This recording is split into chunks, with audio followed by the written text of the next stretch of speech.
अस्सलाम वालेकुम। अब हम सेकंड क्वेश्चन डिस्कस करने वाले हैं। देखो, how many grams of glucose would be dissolved in 180 grams of water to reduce its vapour pressure by 20%। जब भी परसेंटेज की बात आएगी हमेशा 100 में से लेना होता है, ये चीज़ आपको पता है। नाउ क्वेश्चन नंबर सेकंड क्या बताता है, देखो, how many grams of glucose और 180 ग्राम्स ऑफ वाटर। ग्लूकोज क्या हो गया, सोल्यूट, तो हमें वेट ऑफ सोल्यूट निकालना पड़ेगा। How many grams of solute, हमें वेट ऑफ ग्लूकोज निकालना पड़ेगा, ठीक। Would be dissolve in 180 grams of water, क्या मतलब है, WA सॉल्वेंट की जो वेट हमें दिया है दैट इज 180 ग्राम, ठीक है ना।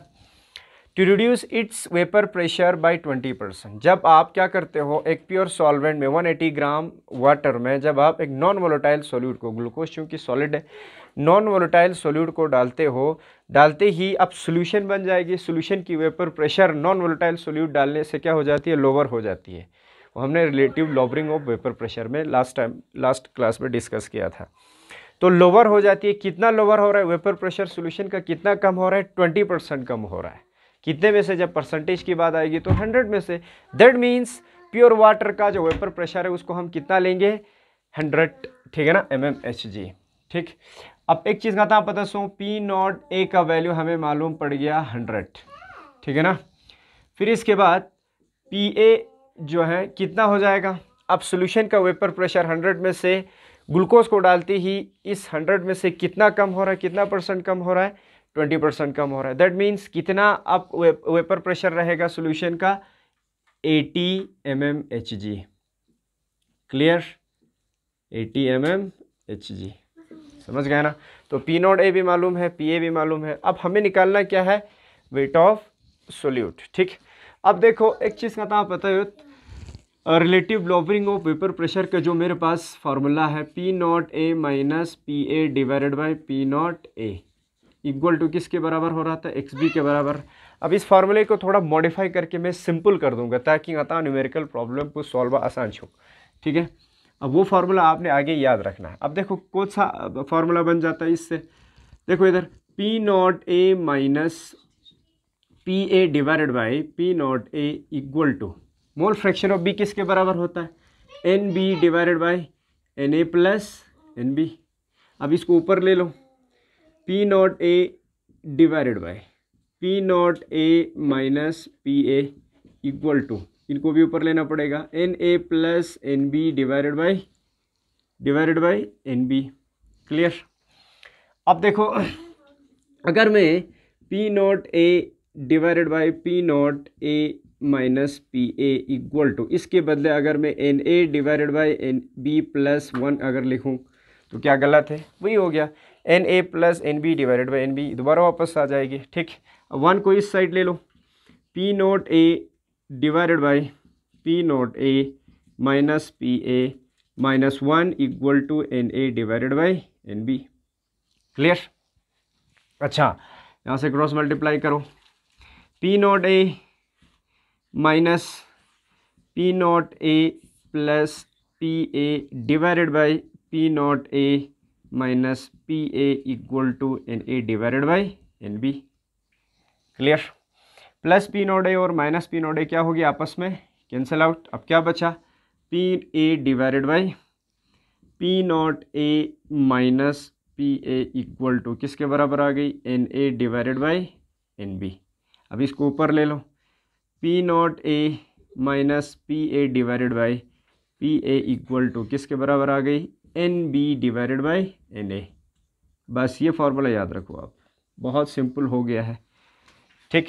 अब इस फार्मूले की मदद से हम क्या करेंगे, इस क्वेश्चन को सॉल्व करने की कोशिश करेंगे। देखो इधर P0A हमें मालूम है कितना है, 100, PA भी हमें मालूम है कितना, 80, और PA तो 80 हो गया, ठीक। NB डिवाइडेड बाई NA हमें निकालना क्या है, वेट ऑफ सोल्यूट। यहाँ से मैं वेट ऑफ सोल्यूट निकाल सकता हूँ, कैसे निकालूंगा मैं, देखो इधर यही फार्मूला यहाँ लिख रहा हूँ मैं, P0A minus PA divided by PA equal to क्या हो गया, NB divided by NA, clear.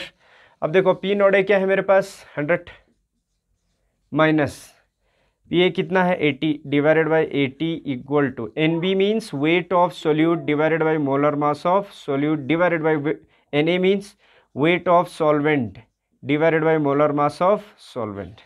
Clear. अब क्या हो जाएगा 100 minus 80 means 20 upon 80 equal to weight of solute हमें निकालना है, थोड़ा नीचे लिख रहा हूँ मैं, 20 divided by 80 equal to weight of solute हमें निकालना है divided by molar mass of solute. Solute क्या है हमारे पास ग्लूकोज, ग्लूकोज का मोलर मास निकालना पड़ेगा हमें C6H12O6 कितना आ जाएगा 6 into 12 plus 12 into 1 plus 6 into 16, ये सब कैलकुलेट करते ही 180 आ जाएगा। कितना 180 divided by weight of solvent, wait of solvent कितना है 180 डिवाइडेड बाई और मोलर मास ऑफ सॉल्वेंट 18। ठीक। अच्छा 1 इन 10 कितना आ गया, शाबाश 20 चुके। C1/4 equal to weight of solute divided by 180 divided by 10 divided by 1। ठीक। अब कितने आ जाएंगे 1/4 इक्वल टू, शाबाश इसको सॉल्व करो, weight of solute divided by 180 into 10। Clear. अब बताओ 1800, ठीक है ना, equal to weight of solute into 4, ठीक है ना। तो weight of solute equal to कितना आ जाएगा 1800 डिवाइडेड बाई 4। ठीक। कितना आ जाएगा weight of solute equal to 450 gram. कितना आ रहा है ग्लूकोज का वेट 450 ग्राम। जब आप 450 ग्राम ऑफ ग्लूकोज वाटर के अंदर 180 ग्राम ऑफ वाटर में ऐड करते हो तो वाटर की वेपर प्रेशर सोल्यूशन में डिक्रीज होके अब सोल्यूशन की वेपर प्रेशर कितना रह जाता है 80 mmHg, 20% रिड्यूस हो जाता है। ठीक। तो ये क्वेश्चन हुई सेकंड क्वेश्चन हमारे पास। ठीक। अब नेक्स्ट क्वेश्चन क्या है, क्वेश्चन नंबर 3।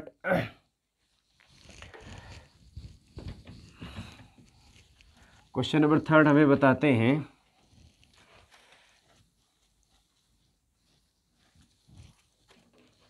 शाबाश 20 gram of non volatile solute, यानी कि WB अगेन दिया हुआ है 20 ग्राम।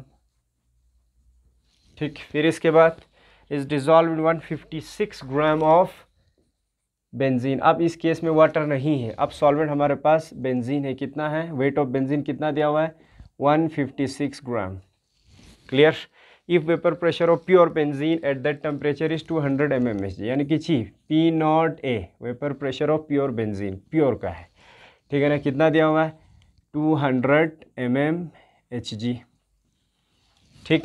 And vapour pressure of a solution, तो vapour pressure of a solution को किससे रिप्रेजेंट करते हैं PA से। कितना दिया हुआ है 150 mmHg। हमें कैलकुलेट क्या करना है molar mass of solute MB calculate करना है। फॉर्मूला क्या है हमारे पास अभी निकाला था P0A minus PA divided by PA equal to किसके बराबर NB डिवाइडेड बाई NA के बराबर। यही मॉडिफाई करके यही निकाला हमने फार्मूला। अब देखो P0A भी मालूम है PA भी मालूम है, तो हमें निकालना क्या है मोलर मास ऑफ सोल्यूट। यहाँ से निकाल सकता हूँ मैं, तो P0A minus PA divided by PA equal to किसके बराबर आ जाएगी, शाबाश NB means weight of solute divided by molar mass of solute divided by weight of solvent divided by molar mass of solvent. ठीक। P0A कितना दिया हुआ है 200 माइनस PA कितना दिया हुआ है 150 divided by 150 equal to weight of solute divided by molar mass of solute हमें निकालना है। वेट ऑफ सोल्यूट कितना दिया हुआ है WB 220 divided by molar mass of solute निकालना है divided by weight of solvent कितना दिया हुआ है 156 divided by molar mass of solvent कितना है बेंजीन का। आप हमें बेंजीन का मोलर मास देखना है C6H6 है हमारे पास बेंजीन का फॉर्मूला 6 इंटू 12 प्लस 6 इंटू 1 कितना आ जाएगा 72 प्लस 6 हो गया 78। कितना आ रहा है 78। ठीक। अच्छा 1 जा और 2 कितना आ गया 50 divided by 150 equal to 20 divided by MB divided by 2 divided by 1, 0 0 cancel हो गया, 5 3, ठीक है ना। कितना आ गया शाबाश बताओ, 1/3 equal to 20 divided by MB, ठीक, divided by 2 divided by 1, 1/3 equal to 20 divided by MB into 2, clear. अच्छा तो कितने आ जाएंगे शाबाश, MB into 2 equal to 60, sorry 90, 3 दूनी 60, ठीक है ना। MB किसके बराबर आ जाएगी, molar mass of solute 60 divided by 2, it comes out to be 30। तो मोलर मास ऑफ सोल्यूट कितना आ रहा है, MB इक्वल टू 30 ग्राम पर मोल, ये मोलर मास आ रहा है किसका, सोल्यूट का। इसको आता है क्वेश्चन नंबर 3, ठीक। अब क्वेश्चन नंबर 4 को कैसे डिस्कस करेंगे, देखो इधर क्या दिया हुआ है,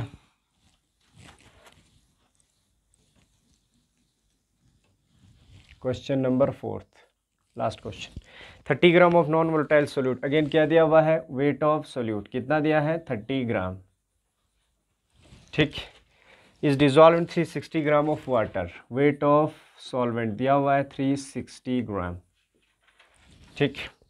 फिर इसके बाद हमें देखो वाटर एट 100 डिग्री सेल्सियस, ठीक है ना। If vapour pressure of a solution इस सोल्यूशन का वेपर प्रेशर यानी कि जी PA कितना दिया हुआ है, 570 mmHg, क्लियर। हमें कैलकुलेट करना है molar mass of solute, again MB calculate करना है। तो इसको कैलकुलेट करने के लिए अगेन फार्मूला क्या है हमारे पास, P0A minus PA divided by PA equal to किसके बराबर होती है, NB divided by NA, clear. P0A हमें मालूम नहीं है, PA हमें दिया हुआ है 570 mmHg, लेकिन P0A आता पता बिंदु कैसे निकालेंगे P0A को, क्वेश्चन को हिंट चिता सोचने था, ठीक बसल तो दे क्या कही जा रही है, 30 gram of non volatile solute is dissolved in 360 gram of water 800 degree Celsius. इसको अच्छे से फोकस करो, वाटर की बात हो रही है, 100 डिग्री सेल्सियस क्या है वाटर का बॉइलिंग पॉइंट, और आप लोगों को पता होगा बॉइलिंग पॉइंट से बात, व्हाट इज बॉइलिंग, बॉइलिंग एक ऐसा प्रोसेस है जहाँ पे वेपर प्रेशर लिक्विड का किसके बराबर हो जाती है, जब भी वेपर प्रेशर लिक्विड का, ठीक है ना, एटमॉस्फेरिक प्रेशर के बराबर अगर होता है तब उस प्रोसेस को क्या कहते हैं, बॉइलिंग, ठीक है ना, एटमॉस्फेरिक प्रेशर, ठीक। अब बॉइलिंग पॉइंट क्या हो गया, फिर BP क्या हो गया, blood pressure, boiling point, boiling point वो पर्टिकुलर टेम्परेचर, ठीक है ना, वो पर्टिकुलर टेम्परेचर जहाँ पे, ठीक है ना, सॉल्यूशन की जो वेपर प्रेशर है वो किसके बराबर हो जाती है, एटमॉस्फेरिक प्रेशर के बराबर हो जाता है, ठीक। अब हमको पता है एटमॉस्फेरिक प्रेशर हम कितने लेते हैं, 1 atm, समझलें मत, 1 atm, 1 एटमॉस्फेरिक प्रेशर, ठीक। 1 atm अगर हम इसको किस में कन्वर्ट करेंगे, mmHg में, 1 atm हमेशा बराबर होता है 760 mmHg के, क्लियर। अब देखो ये 100 डिग्री सेल्सियस वाटर का वो पर्टिकुलर टेम्परेचर है जहाँ पे वाटर बॉयल होता है, और बॉइलिंग पॉइंट से बाद वो पर्टिकुलर टेम्परेचर जहाँ पे वेपर प्रेशर, ठीक है ना, किसके बराबर, लिक्विड की vapour pressure, atmospheric pressure mmHg में कितना है, 760। दैट मीन्स इस पर्टिकुलर टेम्परेचर पे इतना वेपर प्रेशर वाटर का बढ़ चुका है कि अब वो किसके बराबर हो गई है, 760, तभी बॉयल हुआ है, ठीक है ना। मीन्स 100 डिग्री सेल्सियस वाटर का अगर दिया है तो अपने आप आता हाँ P0A का वैल्यू पता so, partial vapour pressure of pure liquid का 100 डिग्री सेल्सियस पे उम्र को 760 mmHg, क्योंकि इस पर्टिकुलर टेम्परेचर पे बॉयल प्रेशर पे क्या हो जाती है, बॉयल शायद बॉइलिंग चीज़ जाते हैं, वेपर प्रेशर हमेशा एटमॉस्फेरिक प्रेशर ही बराबर का, तो शाना बॉयल छाछ, ठीक। शाना आता दिया ना P0A का वैल्यू भी हमें निकल के आ गया कितना, 760 mmHg, क्योंकि दुगार ना पता सो, क्योंकि वाटर का हमें टेम्परेचर दिया हुआ है 100 डिग्री सेल्सियस, और वाटर का 100 डिग्री सेल्सियस क्या है, बॉइलिंग पॉइंट है। मीन्स वाटर इस पर्टिकुलर टेम्परेचर पे कितना वेपर प्रेशर दे रहा है, 760 mmHg। अब देखो वैल्यूज हमें पता लग गया, P0A का वैल्यू क्या है, 760 माइनस PA का क्या है, 570 divided by 570 equal to NB weight of solute divided by molar mass of solute divided by weight of solvent divided by molar mass of solvent। ठीक, अब देखो इसको सॉल्व करो, शाबाश। 760 माइनस 570, 0 9 और 1 190, 190 divided by 570 equal to weight of solute कितना दिया हुआ है 30 divided by molar mass of solute हमें निकालना है divided by weight of solvent कितना है 360 divided by molar mass of solvent. Solvent क्या है हमारे पास वाटर, तो 18 हो गया। क्लियर, 20, ठीक है ना। कितना आ गया 190, 0 कैंसिल हो गया।